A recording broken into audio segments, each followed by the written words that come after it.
I'd like to welcome the monks of peace who are joining us here today. Senators, with us today we have the Venerable Bhikkhu Panakara, who is a former IT engineer at the University of Texas at Arlington graduate, represents the expertise in deep study as well.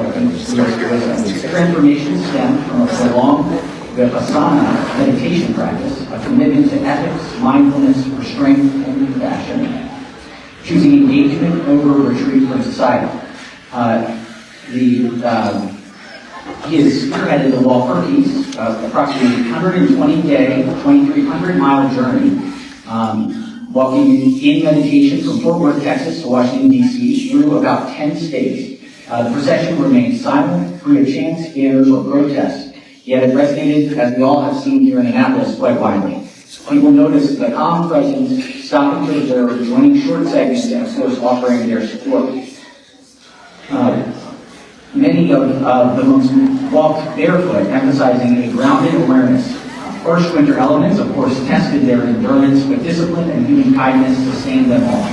Through this, the pilgrimage embodied engaged Buddhism. Peace cultivated inwardly via awareness and daily intention, demonstrated quietly without urgency or conflict. It illustrated that lasting change frequently starts small, carried by mindful steps and unwavering, gentle resolve. Senators, before we ask for an address, we'd ask the Secretary, we have a resolution. So the Secretary could read the resolution in full. Be it hereby known to all that the Senate of Maryland offers its sincerest congratulations to Theravada Buddhist monks in recognition of your Walk for Peace, a 120-day, 2,300-mile journey to raise awareness of inner peace and mindfulness across America and the world. The entire membership extends best wishes on this memorable occasion and direct this resolution to be presented on the 12th of February 2026. Clerk will call the roll. Mr. President? They will record their vote. So the clerk is able to call. To the wonderful gentlemen, monks of the and their volunteers and many who have supported them, Senator Maryland Damage, they thank you for your commitment to 120-day, 2,300-mile journey. So congratulations and thank you for being here with us today. With that, we'd like to ask the Venerable Bhikkhu Panakara to please address the Senate.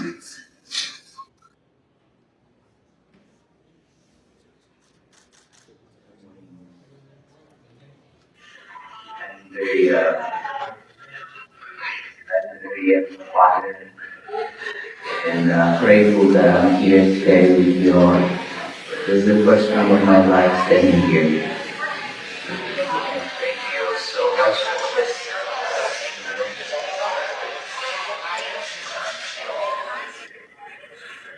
I just wish that peace will begin throughout this Maryland and throughout this nation and the world, so that all beings can live peacefully and happily, our children can grow up safe, our elders can so loving kindness and compassion.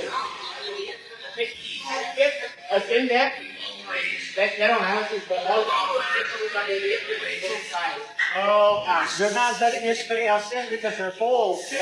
Yeah, they kicked us out because they cannot. All this. So that's why. Yeah. And now everyone wants to walk. This is the last stage, which is we added on after the initiation. But you have given us this special moment. Thank you so much, and very honored to be here with all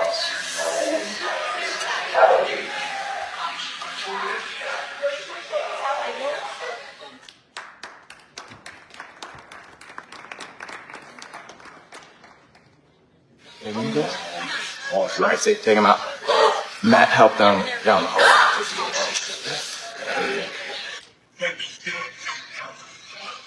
That's right. Oh, wait, over.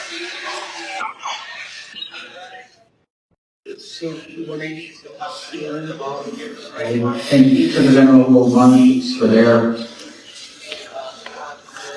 thank you, Lieutenant Governor, as well, for helping to make this possible. Thank you very much for the sensitivity as well. And making this possible. We wish you all the best as you head to the House of Chamber. Thank you for your commitment. Thank you. Good morning. As Speaker of the Maryland House of Delegates, it is my great privilege to welcome you to our House. Seeing you here, we're reminded that this is a country that welcomes all kinds of people to come all over the world, representing a wide variety of religious practices and religions. That diversity is one of the most beautiful things about the West, and I truly believe it is this source of strength. As the saying goes, a journey of 1,000 miles begins with a single step. And in this case, the journey has been even longer, 2,300 miles. The first step of this walk for peace, took place 4 months ago in Fort Worth, Texas. And today it ends right here. And we're so blessed by your presence. Thank you so much.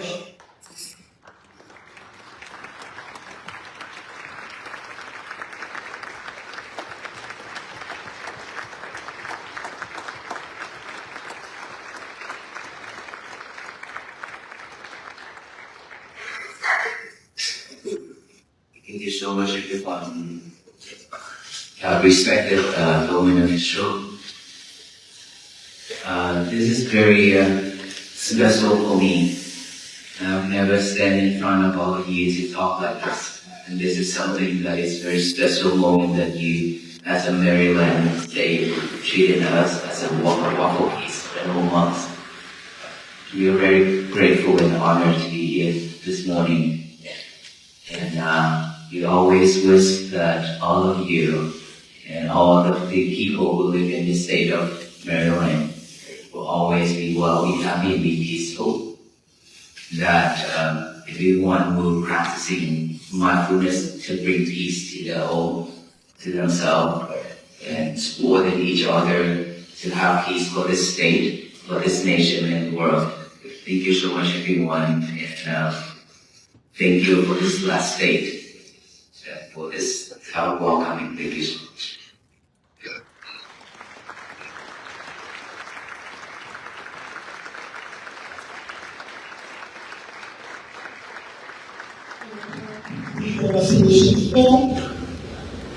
Be it hereby known to all that the House of Delegates of Maryland offers sincerest congratulations to the Theravada Buddhist monks in recognition of their woeful east, a 108-day, 2,300-mile journey to raise awareness of inner peace and mindfulness across America and the world. The entire membership sends best wishes for this wonderful occasion and directs its resolutions to be presented on this 12th day of February 2026.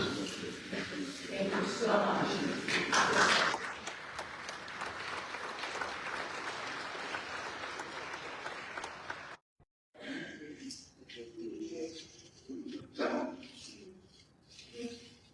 Have a blessed journey. Thank you for visiting us and for bringing peace to our house. We welcome it. Have a blessed day. Thank you.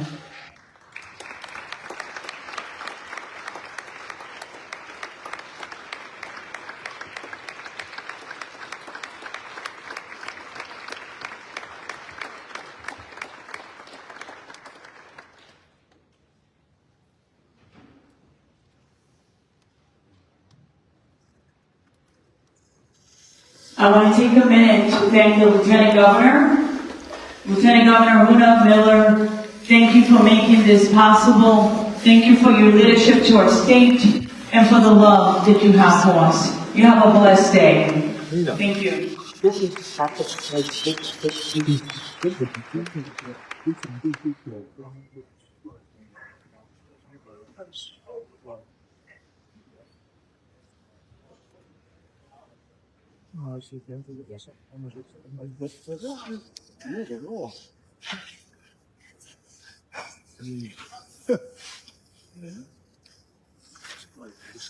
Aloka.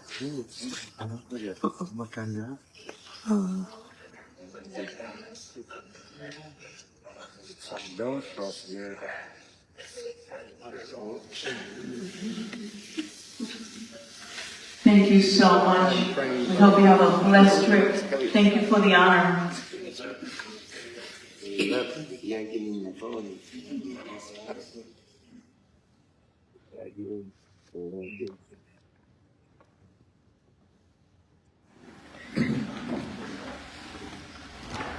Secretary of State, thank you for being with us. Really appreciate your leadership. And to all the volunteers, thank you so much for visiting us. Have a blessed day. And everyone that made this possible. Thank you so much.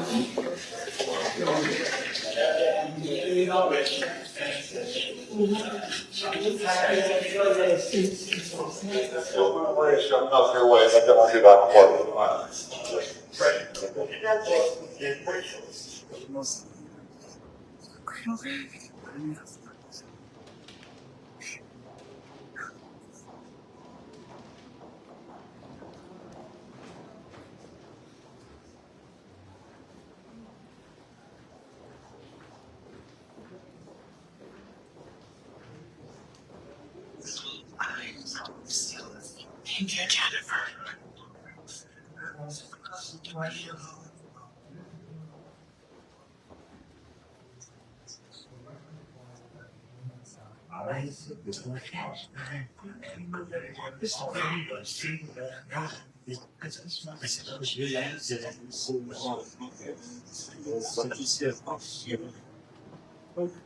Of course. I see you in Rochester tonight. Yes, I will be there. I will be there.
For the boomer, for the governor's nursing family. So we're just gonna stay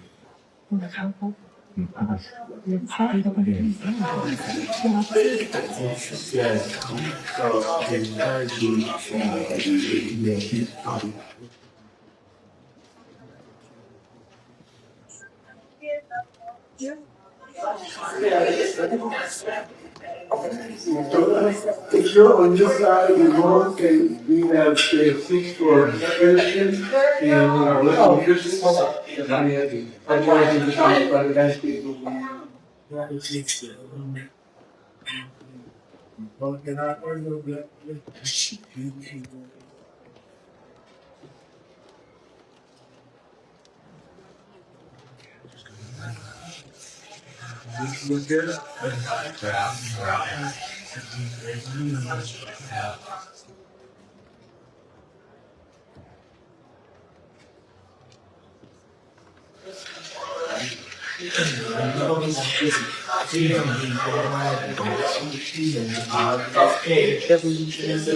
need you right here. I need some here. That's what I'm. Is it okay, council?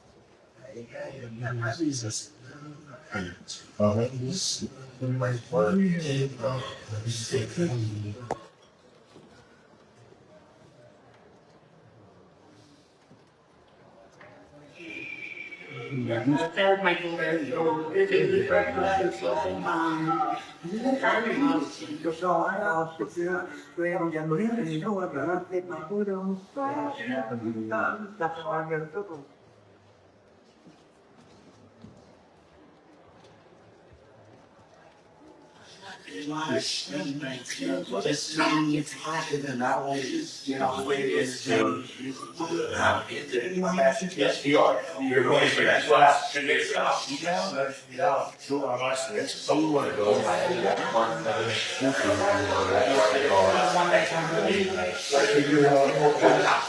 So from here, they're going to go out follow up and analyze the machine. So you all that side door.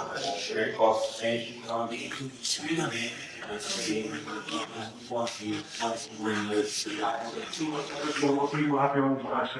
Thank you.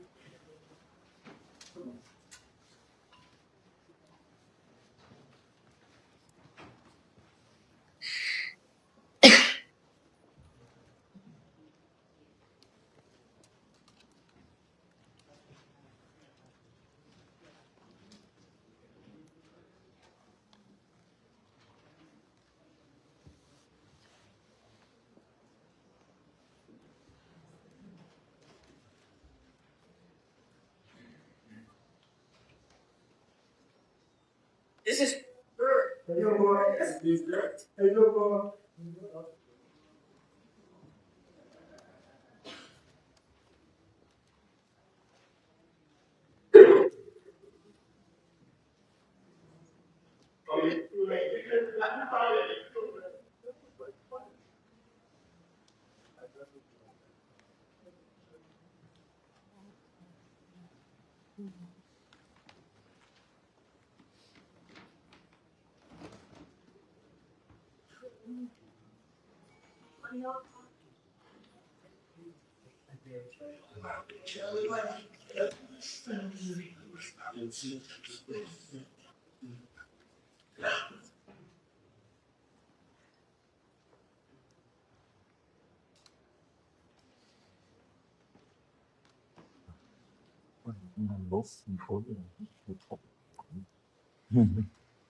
In the hallowed halls of government, where the air is usually thick with the clamor of debate, the shuffling of papers, and the heavy weight of legislation, a different kind of power recently arrived.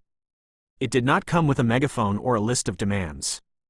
It did not arrive in a motorcade or with a security detail clearing the way. Instead, it arrived on bare feet, weathered by 2,300 miles of American soil. It arrived in the saffron-robed form of Venerable Bhikkhu Panakara and his fellow pilgrims, bringing a profound silence that echoed louder than any speech ever given on the Senate floor. This moment in the Maryland State House was more than just a ceremonial welcome. It was a meeting of two worlds that we often keep rigidly separate, the world of inner peace and the world of public action. When we look at the journey of these monks, who walked from Fort Worth, Texas, to Washington, D.C., we are invited to pause and reconsider what we think we know about strength.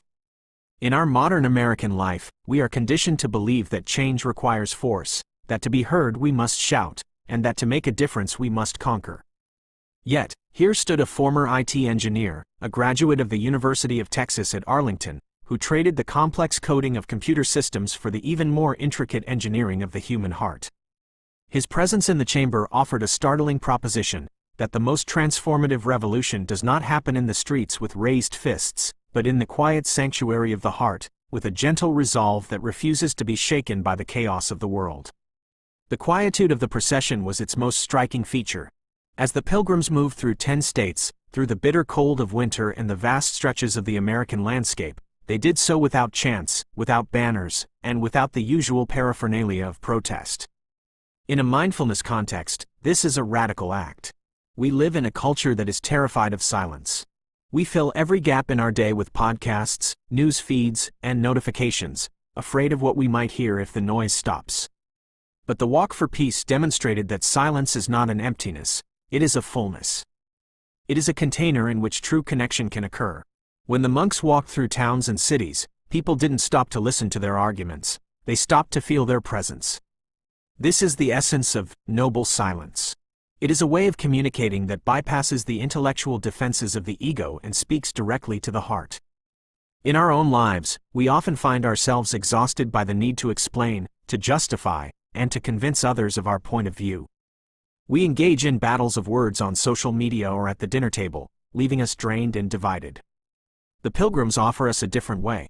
They show us that if we can cultivate a calm, centered presence, that energy itself becomes a catalyst for peace. It invites others to drop their guard, to lean in, and to breathe a little easier. It reminds us that sometimes, the most helpful thing we can say to a suffering world is nothing at all, simply offering the quality of our non-judgmental, compassionate attention.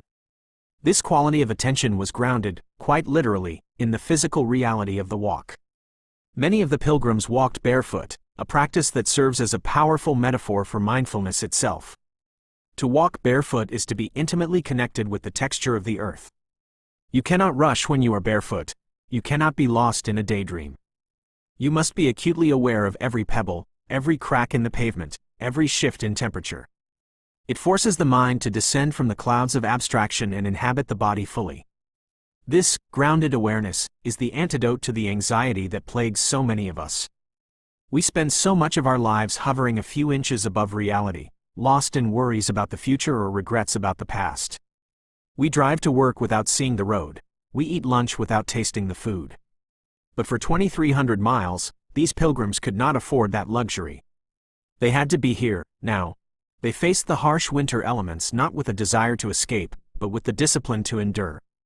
This endurance was sustained not by grit or anger, but by what the transcript beautifully calls human kindness. When the cold bit at their toes, they met it with a warm heart. This teaches us that resilience is not about hardening ourselves against life's difficulties. True resilience is soft. It is the ability to stay open and sensitive to the world, even when it is uncomfortable, trusting that our capacity for kindness is stronger than any external hardship. We can apply this to our own winters, our periods of grief, stress, or loneliness. Instead of numbing ourselves, we can choose to walk barefoot through the emotion, feeling it fully, grounding ourselves in the present moment, and trusting that step by step, we will make it through. The leader of this journey, Venerable Bhikkhu Panakara, embodies a fascinating intersection of modern logic and ancient wisdom. As a former IT engineer, he understands how systems work. In the world of technology, when a system crashes, you don't yell at the computer. You look for the bug in the code. You analyze the inputs and outputs, and you rewrite the script.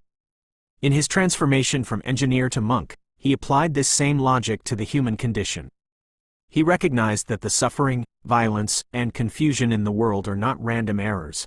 They are the result of bugs in our internal software, greed, hatred, and delusion. His choice to engage with society rather than retreat from it is significant. Often, we view mindfulness as a way to escape the world, a mental vacation where we close our eyes and pretend everything is fine. But true spiritual practice, as exemplified by this walk, is about choosing engagement over retreat. It is about debugging our own minds so that we can function more harmoniously within the network of humanity. Panakara's journey suggests that we are all engineers of our own experience. We are constantly coding our reality with our thoughts and intentions. If we want a peaceful output in our society, we must write peaceful code in our minds. We cannot program hate and expect to generate love. We cannot input anxiety and expect to output security. This is the rigorous, scientific aspect of mindfulness. It requires a commitment to ethics, restraint, and compassion, not just as high ideals, but as practical operating protocols for a functional life. The impact of this internal engineering became visible when the pilgrims arrived at the Maryland State House. The reception they received from the Speaker of the House and the senators was a testament to the ripple effect of inner work. Here were politicians, people whose lives are defined by polls and policies, offering sincere congratulations and recognizing the value of inner peace and mindfulness. The resolution read on the floor was not just a formality. It was an acknowledgement that the state of our union depends on the state of our minds. The speaker noted that diversity is one of the most beautiful things about the U.S. and a source of strength. In the presence of the monks, this diversity wasn't a point of friction but a harmonious blend. It illustrated that when we approach one another with the humble disposition of a pilgrim, barriers dissolve. The walk showed that lasting change frequently starts small. It begins with one person deciding to take one step in peace. This is a liberating thought for many of us who feel overwhelmed by the magnitude of the world's problems. We look at the news and feel small and helpless. But the lesson here is that you don't need to be a senator or a monk to create change. You just need to be the person who brings a little more patience to the grocery store line, a little more listening to a difficult conversation, or a little more forgiveness to a family grudge. These small, mindful steps create a momentum that can eventually move mountains, or at least, move the hearts of lawmakers. At the core of this journey was a wish, a powerful, vibrating intention of benevolence. When Bhikkhu Panakara spoke to the Senate, he didn't ask for funding or legislation. He said, "I just wish that peace will begin throughout this America and the world so that all beings can live peacefully and happily." He specifically mentioned a desire for children to grow up safe. In the Buddhist tradition, this is known as metta, or loving kindness. It is the practice of actively generating goodwill toward all forms of life. This is distinct from the passive hope that things get better. It is an active radiation of love. When the Venerable stood there, humbly admitting it was his first time speaking in such a setting, his vulnerability was his strength. He wasn't speaking as a representative of a specific religion trying to convert others. He was speaking as a human being deeply concerned for the welfare of other human beings. This universal benevolence is the ultimate goal of mindfulness. We clear the clutter of our minds not just to feel calm, but to make room for love. We ground ourselves in the present not just to reduce stress, but to be available for others. The wish for all beings to be happy is a radical inclusivity that challenges our tribal instincts. It asks us to look at the person we disagree with, the neighbor who annoys us, or the politician we dislike, and genuinely wish for them to be free from suffering. It is a tall order, perhaps harder than walking 2,300 miles, but it is the only path that leads to true safety for our children. If we want a safe world, we must build a world where kindness is the currency, and that minting process begins inside us. As the ceremony concluded and the monks prepared to leave the chamber, the message was clear. The walk does not end when the road runs out. The physical journey from Texas to DC was merely a visible manifestation of an invisible truth. We are all on a pilgrimage. From the moment we are born to the moment we leave this earth, we are walking through the landscape of our lives. We encounter sunny days and harsh winters. We walk over smooth pavement and jagged rocks. The question is not how fast we can get to the destination, but how we are walking the path. Are we rushing, blind to the beauty around us, anxious about the next mile? Or can we, like Bhikkhu Panakara, learn to walk with mindful steps and unwavering gentle resolve? You do not need to quit your job or don a robe to participate in this walk for peace. You participate by taking your next breath with awareness. You participate by choosing to respond with kindness when you want to react with anger. You participate by honoring the diversity in your own community and wishing happiness for those around you. The Senate resolution set a date for the future, but the real resolution is the one we make in our hearts today. To cherish every moment, to love life more deeply, to recognize that every step we take is a vote for the kind of world we want to live in. So, let us take that step, grounded and open-hearted, walking each other home in peace.